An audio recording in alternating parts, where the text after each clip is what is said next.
Eric Biremera official. Aba muri numuririmbyi muri korali. Yego. Umuririmbyi muri korali. Yego. Yitwa gute niba atari ibanga? Ahubwo yitwa Amavubi.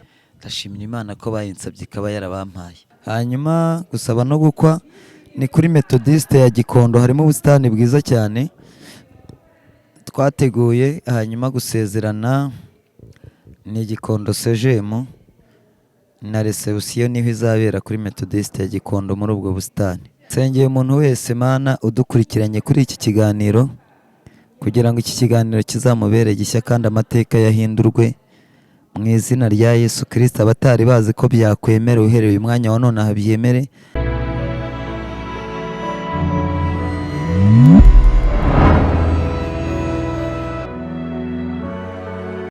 Yes, nkuko mubireba turi kumwe n'umutumirwa n'umutumirwa udasanzwe umwita uko ushaka. Afite amazina menshi, ni umuhanzi yitwa Biremera. Tuguhaye ikaze kuri kamera za Iranezeza. Murakoze cyane. Yesu abaho umugisha kunyakira no kumikaze kuri Iranezeza Emi. Yes. Nibyo? Yego. Tuguhaye ikaze rero, ngira ngo hari abantu benshi bakuzi, wagiye ukora ibiterane byinshi ahantu hatandukanye mu ntara zitandukanye. Abantu benshi cyane barakuzi, ariko uri n'umunyamujyi, uri umunyakigali, niho utuye, ni nawo ukunda gukorera cyane. Yego.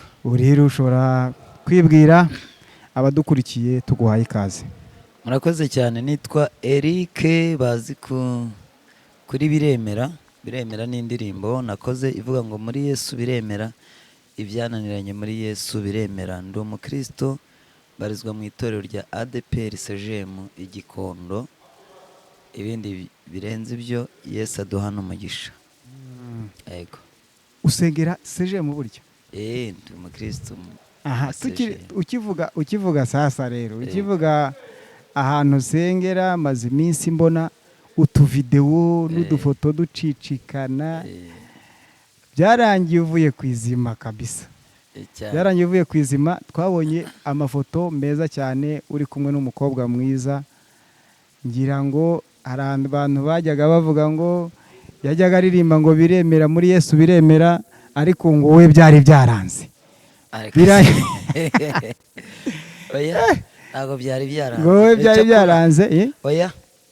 Kubera ko buriya umuntu wese agira igihe cye, kandi igihe iyo cyageze ntabwo ushobora kugicika. Twebwe nk'abakristo twizera ko nta kintu na kimwe kibasha kurogoya umugambi w'Imana. Ubwo rero igihe ni iki. Igihe cyari iki. Yego. Ariko ushobora kuba warurambiranye biremeye. Oya, ntabyo kurambirana gute se? Nta kurambirana. Yego. Uriya mukobwa wagukuye ku izima ni uwa hehe niba atari ibanga? Uriya mukobwa n'umwana wasenze. Yego. Ni uwa hano Burasirazuba i Nyamata. Yego. I Nyamata. N'abasengera ubwo ku itorero rya Nyamata. Yego. Twabonye mwerekanwa Sejemu. Yego. Tubona amavideo avuga ngo ufite umukobwa ngo ufite urukundo rwinshi cyane. Nawe urabyumva. Ariko nanjye ndarufite. Nawe urarufite. Ariko ushobora kuba rutagaragara. Nanjye ndarufite. Ushobora kuba rutagaragarira abantu. Twararushyize ahagaragara. Twarushyize ahabona. Rwose niko bimeze. Ubukwe bwanyu buri ryari niba atari ibanga? Ubukwe ni ku itariki 8 z'ukwezi kwa gatandatu. Deja ubu ndabura ibyumweru nka bingahe ngo mbe umuntu w'umugabo. Mwebwe mwese rero mudukurikiye, tuboneyeho ubwo no kubatumira. Mukurikiye Iranezeza TV, mugomba kuza kureba ukuntu muri Yesu byemera. Yego, n'abafana bawe by the way. N'abafana banjye bose hari umuntu uri bumbone hano utarozi iyo gahunda. Ubwo nyine nawe tumutumiriyeho. Ni Gikondo Sejemu. Ni Gikondo Sejemu niho muzasezeranira. Tuzasezeranira. Ni hahandi nabonye hari urusengero rushyashya. Urwa rundi rwubatswe imyaka 2. Imyaka 2. Rwa rusengero narwo n'urw'amateka tuzaruganiraho undi munsi. Ni urusengero rwuzuye mu gihe gito cyane. Yego. Rero Biremera uri umuhanzi. Reka ibyo buka tubishyize ku ruhande turaza kubigarukaho. Ufite indirimbo zingahe? Ese ko abantu batahirutse kukubona mu biterane, ukoresha ibiterane, cyangwa ukora za album muri make biteze iki? ni ibishyashya ntibaheruka kumbona mu bishya. Maze iminsi ncecetse, yego, ariko kandi si uko navuye mu murimo, ahubwo ni uko ndi gutegura ibintu byiza kurushaho. Baravuga ngo rero ujya gusimbuka harehare arabanza agasubira inyuma. Munyitege hirya gatoya, ndaje mbaho ibintu bishyashya kandi bizima. Icyo warumbajije cya alubumu, mfite alubumu ebyiri. Yego, hari iyitwa Cyamika, hakaba ariyo yaje guhuriraho n'iyitwa Biremera, hazaho n'iya kabiri ivuga ngo Imana ibirimo. hari iyo ndirimbo kuko njya nyumva. Yego, ibirimo, Imana ibirimo, ibiguhagaritse umutima, Imana ibirimo, ibirimo, Imana ibirimo, ibiguhagaritse umutima, Imana ibirimo. niba kubaza niba kubaza bati Imana wasenze iri he, ujye ubasubiza uti Imana ibirimo. Niba kubwira bati ko watinze gusubizwa, ujye ubasubiza uti Imana ibirimo. Yeyeye ibirimo, Imana ibirimo, ibiguhagaritse umutima, Imana ibirimo. Imana ibirimo. Buriya yari yatinze ariko ibirimo. Imana ibi byibereyemo. Abantu badukurikiye bafite ibibazo bitandukanye, babona bitagenda, si uko Imana yabibagiwe, si nuko yabirengagije, nako karahari, ahubwo ibirimo. nako karahari kavuga ngo suko yabinaniwe, n'isaha itaragera, ibikubaho byose irabizi, humuriza gutabara. Ako se waruka? Ntabwo nari nkaye. Ariko iyo ni nshyashya. Eka da, iri kuri alubumu ya kangahe? Iyo niyo ndirimbo nahereyeho yafunguriye imiryango muri uyu mujyi wa Kigali, yitwa Imvugo y'Imana. Imvugo y'Imana, bayishake, iri kuri channel yanjye Eric Biremera. Yego. Ufite YouTube channel? Yego, yitwa Eric Biremera official. Rwose nibihute bagere kuri Eric Biremera, bakore subscribe, bakore share, bakore comment. Banakubwire ibintu bijyanye n'ubukwe, baname n'ibitekerezo, baguhe n'ibitekerezo. Yego, izindi platform mukoresha nizihe? Ni Facebook, hariho Eric Biremera n'ubundi, cyangwa se Cyamika Biremera, nkoresha ebyiri. Hakaba na Instagram, nayo ni Eric Biremera. Instagram yawe uza aba followers baba bariho? Hari igihe ubu ndabazira, ntabwo byibuka. Bagende bagereho barababona, nabo bakomeza bafollowing. Yego, badufashe muri social media, ariko ndaje. Uri mu bantu b'abahanzi bazwi cyane ariko batajya bakunda kugaragara mu bitangazamakuru. Ni ukubera iki wiyima ibitangazamakuru, Biremera? Buriya baravuga ngo inkono ihira igihe. Ntabwo ari ukuvuga ko ari ukubera ko iyi mitangazamakuru nihaye principe ko ngomba gutuza nkagaruka nzanye izindi mbaraga n'ayandi mavuta mashya. Rero urumva itangazamakuru rijyana no gukora, kuba ufite ibintu bishya, kuba ufite ibintu wakoze. Hari igihe rero akenshi kubera numva hari ibyo ndimo gutunganya, niyo mpamvu akenshi niyi mitangazamakuru. Bose uko ntarikunda, ahubwo nyine ni bya bindi. Umuntu akenshi hari igihe agaragara mu itangazamakuru afite ibintu bishyashya ari gutangaza, cyangwa afite ibindi bikorwa runaka ari gutangaza. Mu gihe rero nta bikorwa, nta bintu bishyashya, niyo mpamvu wenda mudakunda kumbona cyane, ariko mu minsi ya vuba murajya mumbona. Ubu ngubu twitega iki? Ugiye kurongora vuba? Yego. Twagiye tubona amakupure menshi agenda aririmbana, harimo abo bita ba Papi Clever, James na Daniela, bageze kuri Chance, na Ben na Chance. Yego. Ni abantu hano hanze mvuga ngo barafatishije ni amakupure ameze neza cyane. yego twitege ko nawe muzakorana na mudamu wawe. ibyo byo ntacyo ndi bubivugeho ibyo reka mwitege ibiri imbere. icyo cyo ubu ntacyo ndi buvugeho. nawe ni umuririmbyi?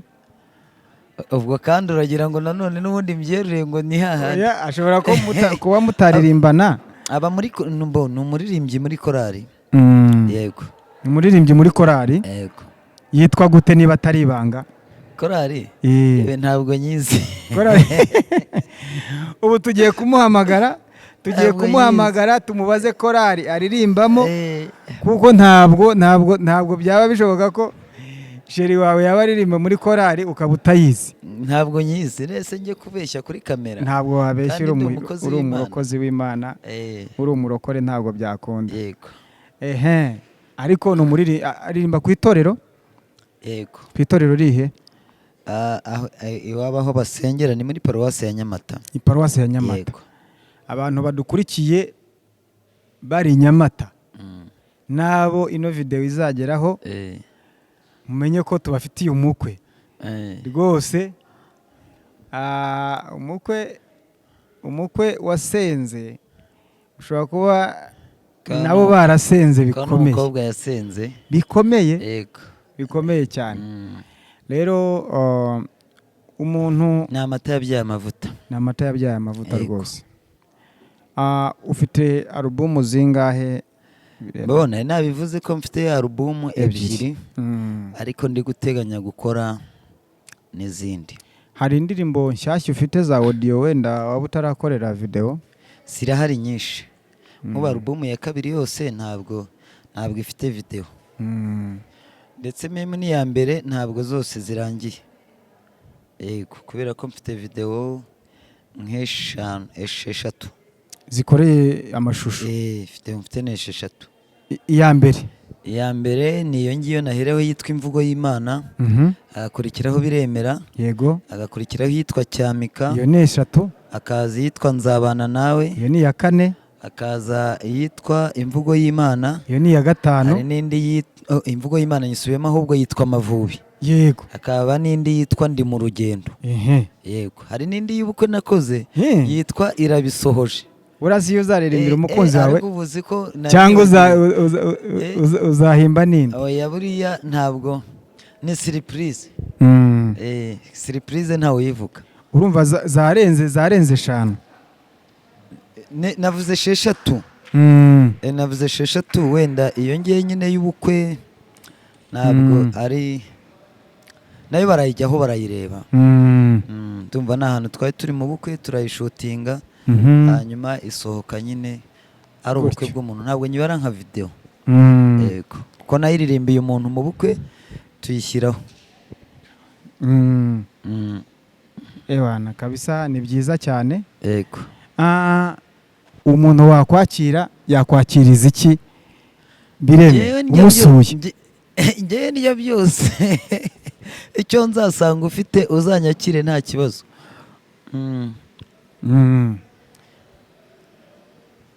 ngo urya byose? rya byose nta na kimwe ndobanura. ubwo ni ukuvuga ngo nkunda iki cyangwa ngize gute, nzabimenya sheri yahageze. naho ubu ngubu rwose icyo wamajya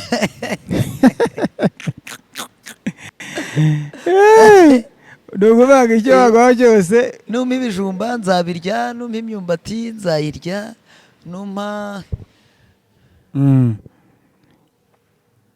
n'ibijumba, imyumbati, amateke nzakarya, numpa amateke nzayarya. urumva ni Ikinyarwanda.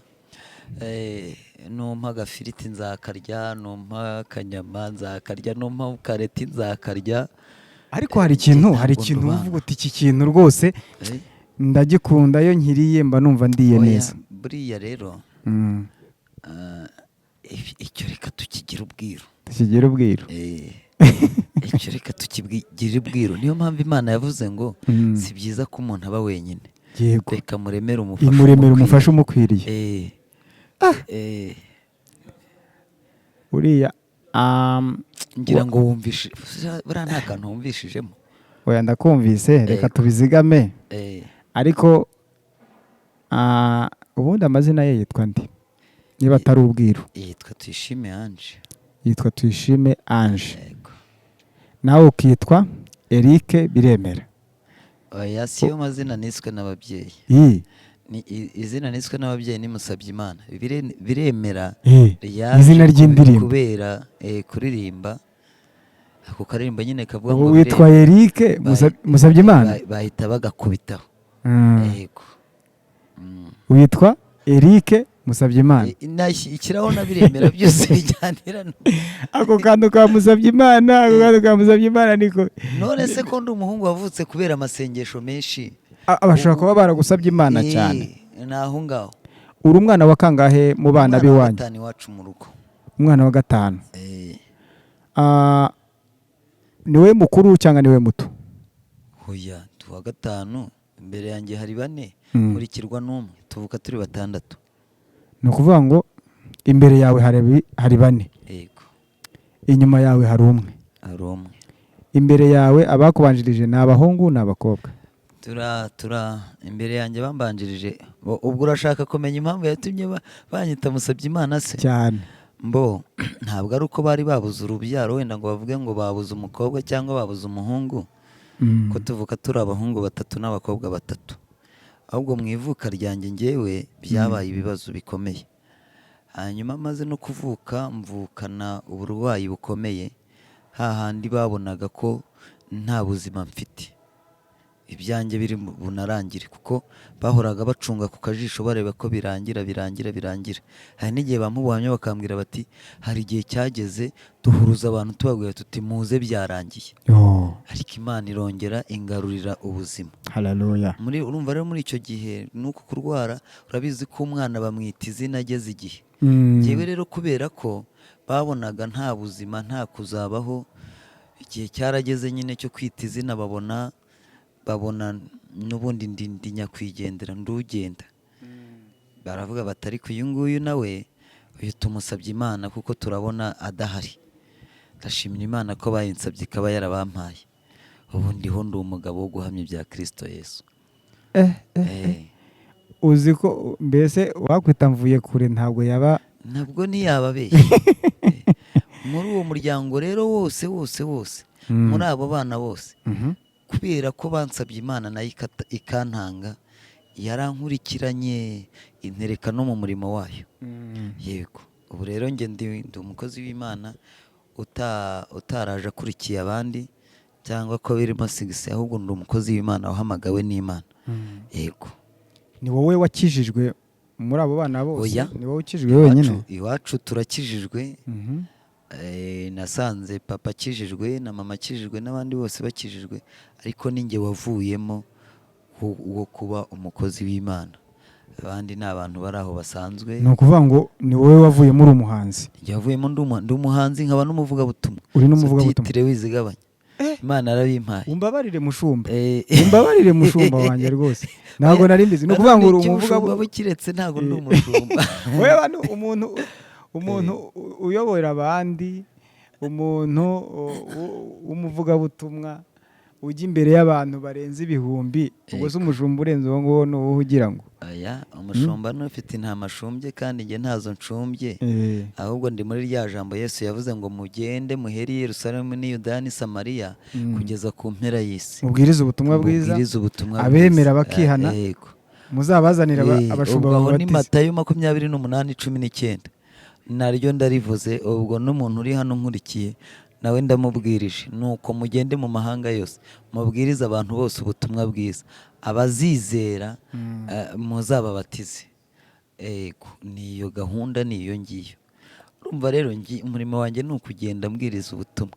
Bitandukanye rero no gushumba. Umushumba n'ufite intama ashumbye, kazitaho, kazigaburira, kagira gute byose, izavunitse akazimenya, nawe urabyumva.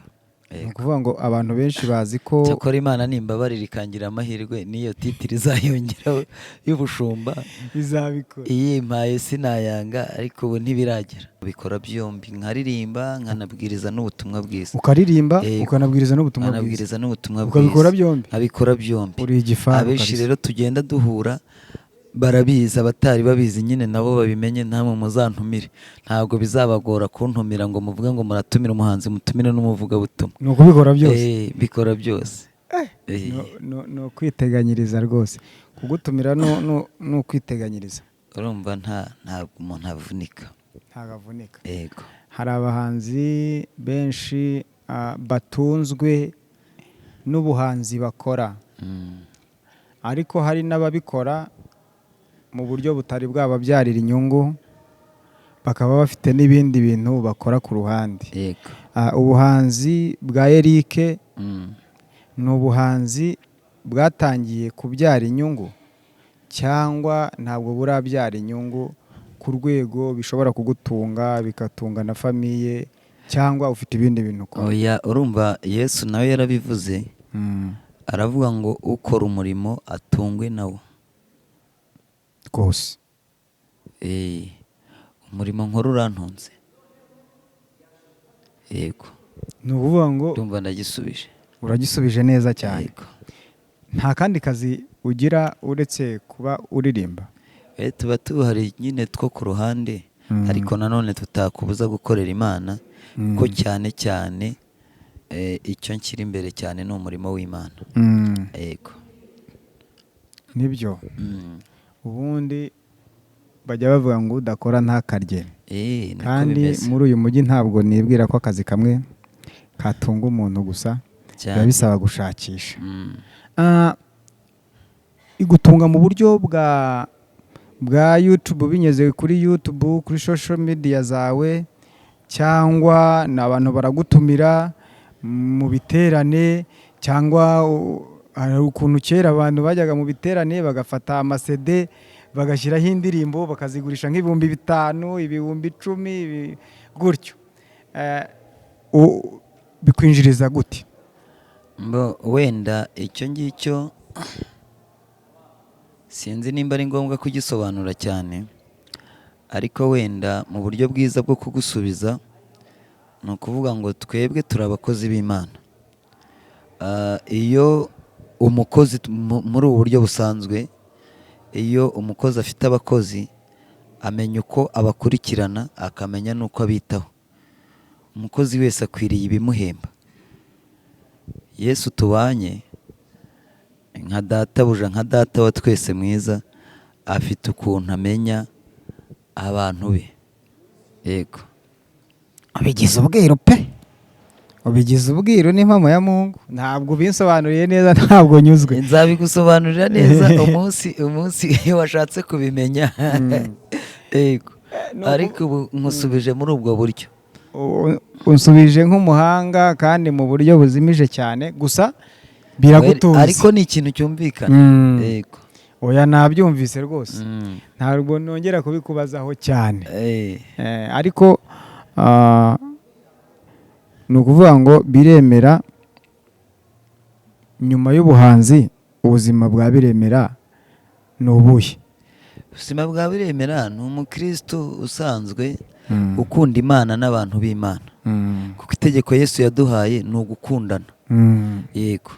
kandi nanone ni umuntu ukorera Imana atagamije inyungu za hano. Ko mu isi twe turabashyitsi n'abimukira. Ni umuntu ukora areba iyo ajya. Ingororano Yego. zo mu ijuru. Ni umuntu ukora areba iyo ajya. Yego. Ni ukuvuga ngo intego yawe ni ugukururira abantu kugukiranuka kuruta uko kuri Kristo Yesu. Yego. Yego. Kuruta uko wabika amafaranga menshi. Oya, kuruta uko waba umutunzi. Intego yanjye ari ukugira ngo njyewe namamare. Ahubwo intego yanjye ni ukwamamaza Kristo Yesu uri muri njye, cyangwa se Kristo Yesu wampamagaye. Yego. Ariko yaba narihamagaye mba ndimo kwiyamamaza. Yego. Ahubwo ntabwo ndi kwiyamamaza, ndi kwamamaza uwampamagaye. Yego. Harya nta ndirimbo ufite yitwa Amamara? oya amamara ntayo mfite. ni ukwamamaza ubwami bw'Imana no gukomera kw'Imana yego kuruta ibindi byose. cyane cyane. ni ukuvuga ngo Eric Biremera umuntu amutumiye ngo aze aririmbire nk'umuryango we cyangwa se mu gitaramo, ntabwo byamuhenda kuba abahanzi hano hanze birahenze cyane, ntabwo byamuhenda. aya turavugana nkareba nimba uwo mwanya nk'ufite unyifuzaho, hanyuma namara kubona ko nkufite nkaza ukaza nkaza nkakorera Imana. abahanzi baririmba indirimbo z'Imana bakunze iyo bamaze kumenyekana hari igihe kubabona bigora, ugasanga bigize bize cyane. we ntabwo ujya wigira bize? oya buriya wenda nuko abantu babifata ukundi, ariko ntabwo navuga ngo ni ukwigira bize. nicyo nanjye mpereho nkavuga ngo iyo untumiye ndabanza nkareba ko mfite uwo mwanya. hari igihe rero umuntu iyo ataramenyekana ngo amenywe n'abantu benshi, yego, ashobora kuba nyine uwo mwanya ufite, ariko hari igihe umuntu amenyekana abamutumira bakaba benshi, ugasanga akenewe henshi. n'uwamuhamagara ugasanga igihe umushakira yarahatanze cyangwa afite abandi yemereye. nanone wakongera kumuhamagara ugasanga afite abandi yemereye.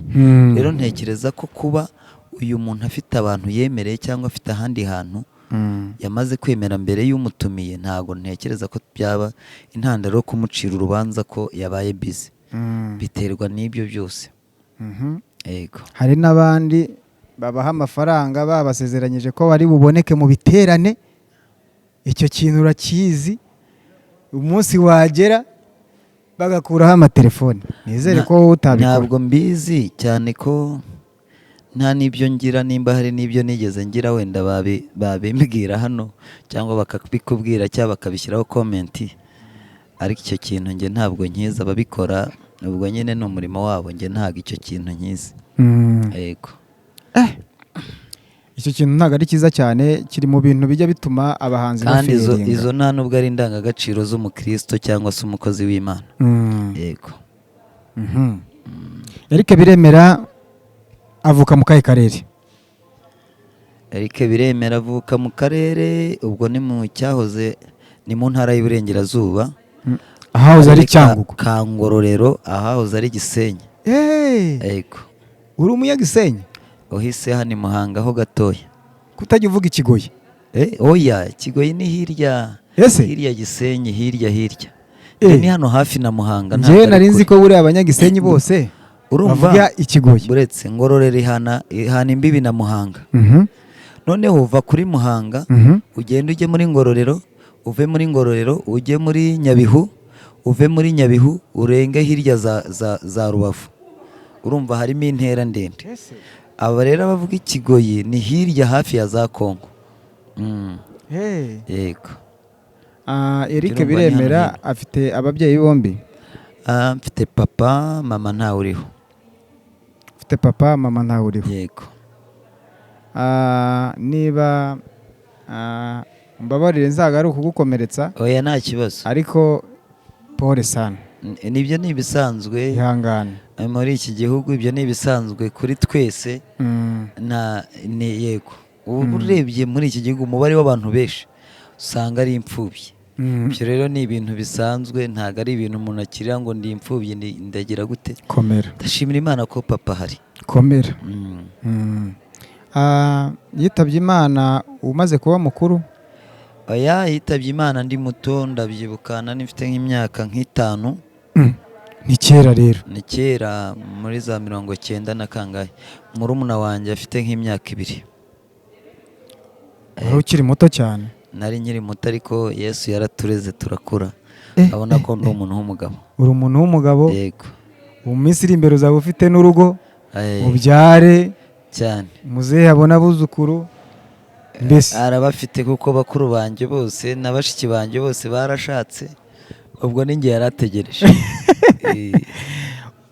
Eric, urambwiza ukuri ko abo muvukana bose barashatse, niwe wari usigaye? ninjye wari usigaye. uzi ko muzehe wari ugiye kuzatuma amavi amera nk'ay'ihene. oya Hmm?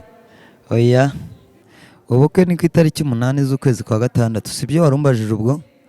Hanyuma gusaba no gukwa ni kuri Methodiste ya Gikondo, harimo ubusitani bwiza cyane twateguye. Hanyuma gusezerana ni Gikondo Sejemu, na reception niho izabera kuri Methodiste ya Gikondo muri ubwo busitani.